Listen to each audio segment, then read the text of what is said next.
Bonjour à toutes et à tous, j'espère que vous allez bien.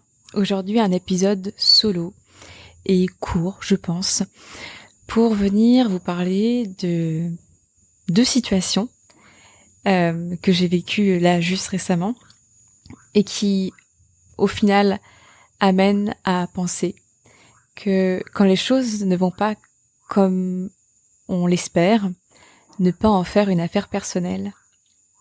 Alors, c'est arrivé à 2 reprises dernièrement. La première, c'est la masterclass. Alors, pour remettre dans le contexte, donc la masterclass que j'ai lancée, le projet c'est d'en faire une par mois, avec un prix de vente tout petit, à 11 €.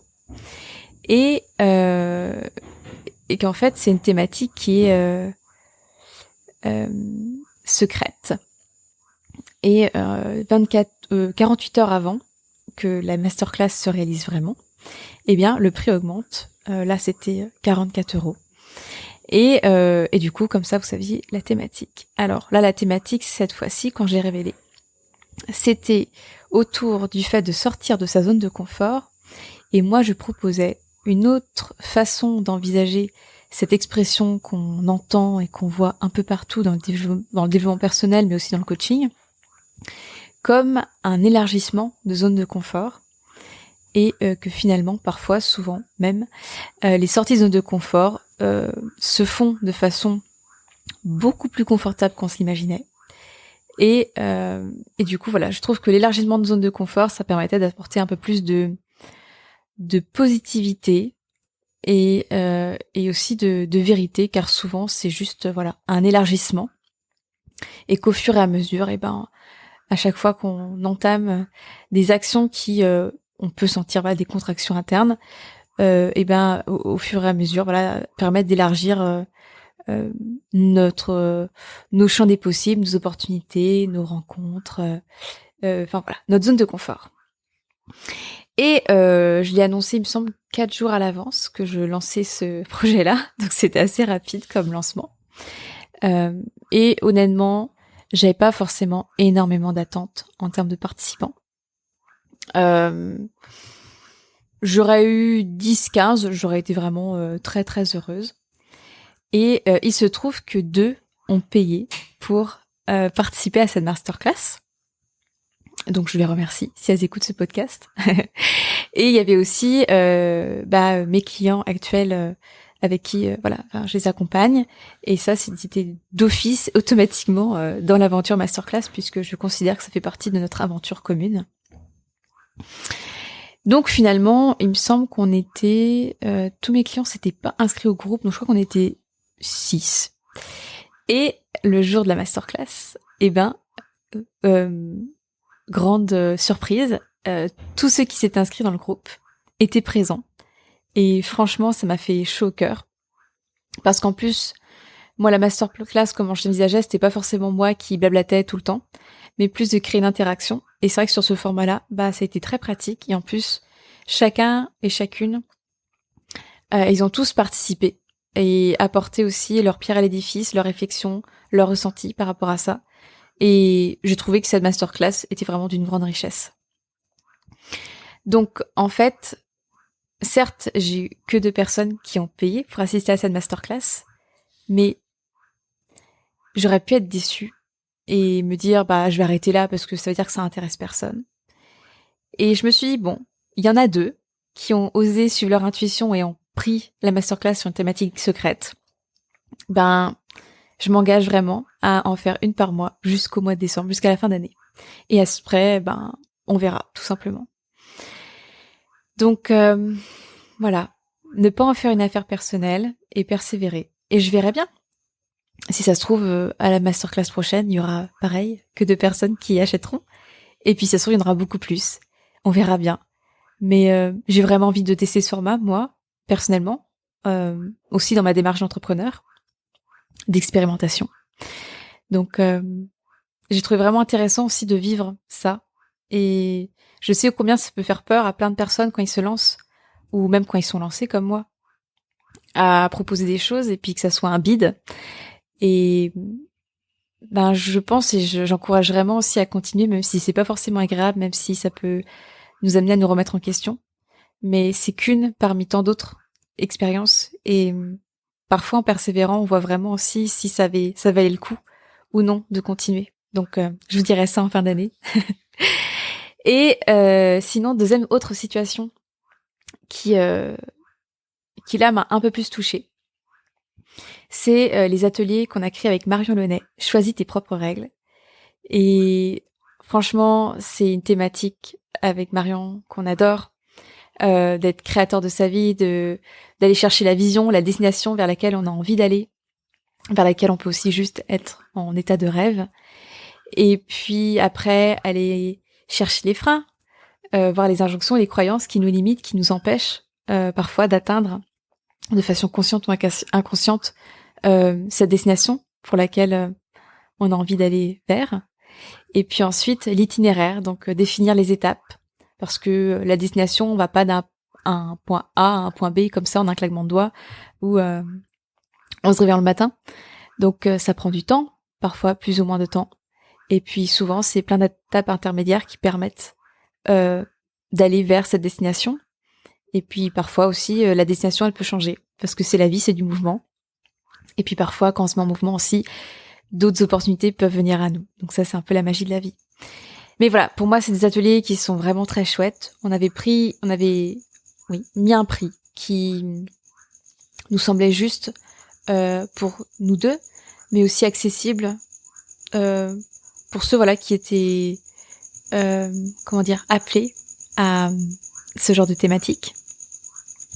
Et Marion et moi, dans notre tête, comme intention, on avait mis qu'on accueillerait 35 personnes et plus dans cette aventure. Et il se trouve que, résultat des courses, elles sont 2 à avoir embarqué dans l'aventure. Et pareil, on pourrait se dire, oh là là, est-ce qu'on annule? Est-ce qu'on garde? C'est pas du tout ce qu'on espérait, de se ressentir beaucoup de déception. Alors ça n'empêche pas que je l'ai ressenti un petit peu. Mais au fond, avec Marion, on s'est dit, ça veut dire que ça intéresse quand même encore une fois 2. C'est drôle, à chaque fois, c'était 2. Et que, elle comme moi, on a déjà travaillé, en fait, sur la version 2, qui apparaîtra sûrement en début 2023. Et qu'on s'est dit que sûrement, on devait passer par là aussi, avec juste 2 personnes. Et pour tester ce format. Et aujourd'hui, on a vécu notre premier atelier, toutes les 4 ensemble. Et c'était vraiment un très beau moment. Et au vu des prises de conscience qu'il y a eu pendant tout l'atelier et les partages des retours de séance qu'on a eu en fin d'atelier, franchement, avec Marion, on s'est dit qu'on a notre place et que ces ateliers ont tellement lieu d'être. Donc encore une fois, ne pas en faire une affaire personnelle. Peut-être que c'était la période qui ne convenait pas à la majorité des personnes. Peut-être que ils étaient intéressés par ces thématiques, mais que peut-être qu'ils se sentaient pas prêts non plus. Peut-être, j'en sais rien, on n'en sait rien. Mais en tout cas, on va retravailler ensemble sur la version 2, qu'on va en plus pouvoir peaufiner, adapter en fonction de ce qui va sortir de la version 3, version 1 plutôt. Ça veut dire qu'inconsciemment, j'ai déjà en tête la version 3. Bon, ok. Et puis voilà, encore une fois, ne pas en faire une affaire personnelle. Et c'est marrant parce que hier soir, je suis tombée sur les stories d'Amandine Coteau que j'apprécie. Et elle a parlé du chanteur Ben Mazué, que vous devez tous et toutes connaître à peu près.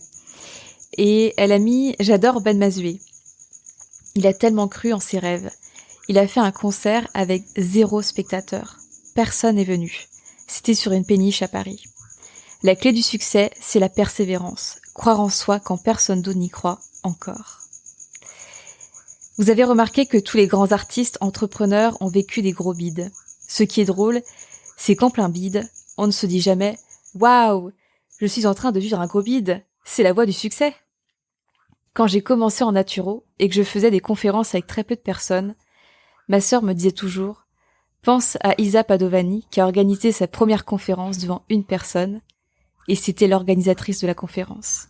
Franchement, ça m'aidait. » Alors merci Amandine pour ces mots hier soir, parce que je me suis dit qu'en fait, on est plein à vivre ça, et on est peu aussi à en parler, parce que c'est sûr que c'est pas très flatteur, parce qu'on aimerait faire genre que nos business sont 100% prospères. Mais en fait, c'est ça aussi le chemin entrepreneurial. C'est tester des formats. Il y en a qui marcheront mieux que d'autres. Et puis à certaines périodes, il y en a d'autres qui marcheront encore une fois mieux que d'autres.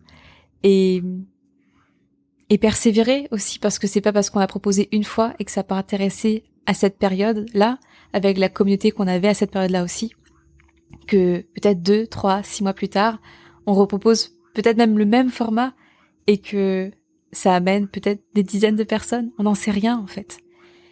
Et voilà, c'est un peu mon partage. C'est pas forcément évident pour moi aussi